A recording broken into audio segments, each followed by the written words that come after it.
There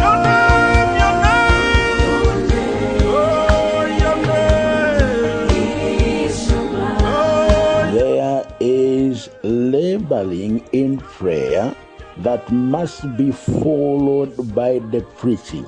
That's why many pastors get frustrated and say, but we preach these things, how come they are not obeying? It's not just the preaching. That's just one side of the story. There must be labeling in prayer, contesting in prayer.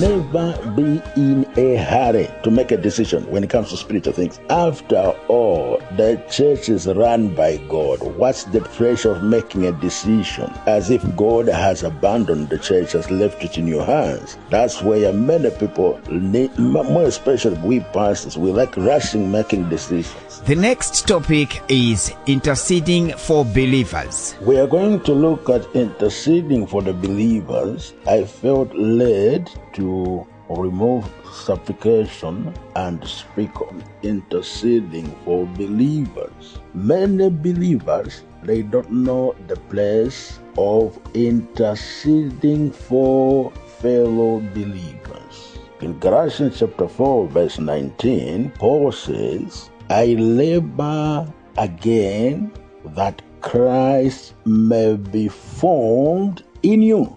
I labor again. Which means the first labor he did was the labor for them to be born again. And now he is using the same effort that these people must be like Jesus Christ. This is the mystery of the fivefold ministry. If a person thinks running a church is preaching, that person will be frustrated. He will have all the messages in this world, but he will find that that's not what fivefold ministry is all about.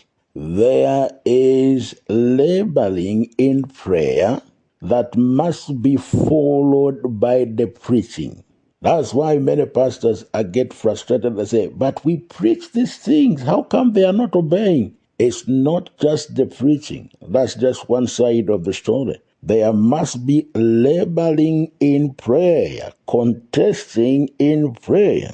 So the same process of soul winning is actually the same process for building, growing believers. So many will say, what does the pastor do? He only preaches on a Sunday. What does he do from Monday to Saturday? That's where the office is of giving birth to the things he's declaring in church, giving birth to the things in the lives of the people. So the pastor, his first job is interceding for the people he ministers to. Now, that's not just for the pastor, but we as members also, we must take responsibility of interceding for one another. You might not do it as a pastor because of time restraint, but I want to assure you, interceding for believers is one of the greatest responsibilities of believers. Like, I'll give you a good example. Do you know that it is easier to solve a church problem by calling somebody, talking to them, and making a decision? Or calling a committee, speaking to somebody, and deciding what you want to do. Let me just give you a proper example. Do you know it's easier to discipline a pastor through a meeting than to pray through, maybe for 3 months before having the meeting with that pastor? It's much easier. And many people, you will find that they choose the easier path. Do you know that you can solve church problems with a meeting in 30 minutes? And after 2 years down the line, you'll find that that decision did not amount to anything. But you can pray through maybe for 6 months or 3 months and then have a meeting and have the same decision. And 5 years down the line, you'll find that that decision has borne many fruits. So this is the challenge we have. Many approach church as a natural organization. You see? I truly believe that church problems, 80% of them are solved through prayer. And after the prayer is done, the 20% is the meetings and all these things. You will be shocked how many churches are run on intellectual decisions, which are very easy, which are very sensible. But you find 5 years down the line, those decisions amounted to nothing. So it takes prayer to birth things in the spirit before you establish them in the natural. Never be in a hurry to make a decision when it comes to spiritual things. After all, the church is run by God. What's the pressure of making a decision as if God has abandoned the church, has left it in your hands? That's where many people, more especially we pastors, we like rushing making decisions. But I have learned through time that many of the decisions that I rushed, 3 years down the line, you find that they amount to nothing. But the decisions that we take time and pray about it, you take time, you pray about it, you take time, you pray about it. Many might not understand what you are doing. They may think maybe you are negligent, but you are doing business in the spirit first before you do it in the natural. Now, when we look at Colossians chapter 2, verse 10, the Bible says you are complete. You are complete. But in Colossians chapter 4, verse 12, it says Epaphras is praying that they may stand complete, which means what believers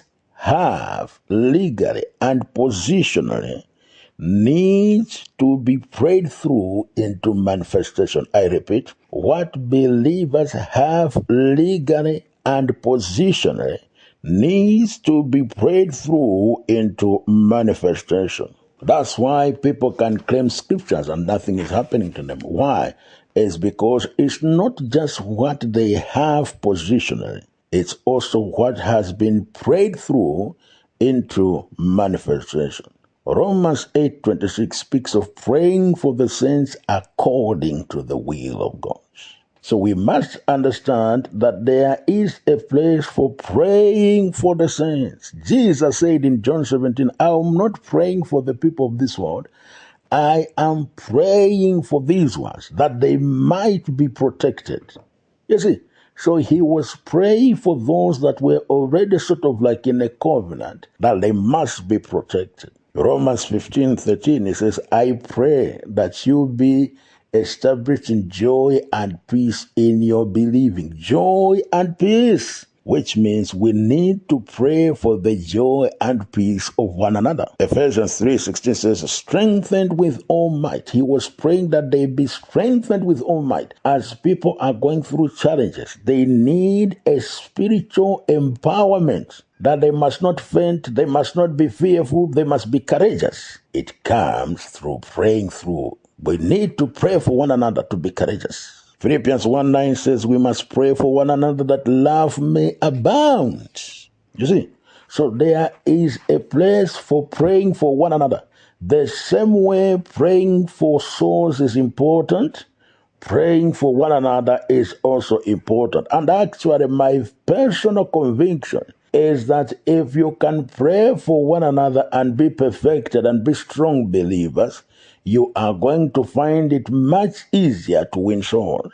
But if you just emphasize of winning souls, and yet the ones in the house of the Lord are not perfected, even when the souls come, they cannot be sustained. So I believe we must put much more emphasis on praying for one another. Because as the church is perfected, soul winning becomes easier. You have greater capacity to do things. I want to encourage you tonight that you begin to pray for your fellow brothers in the church.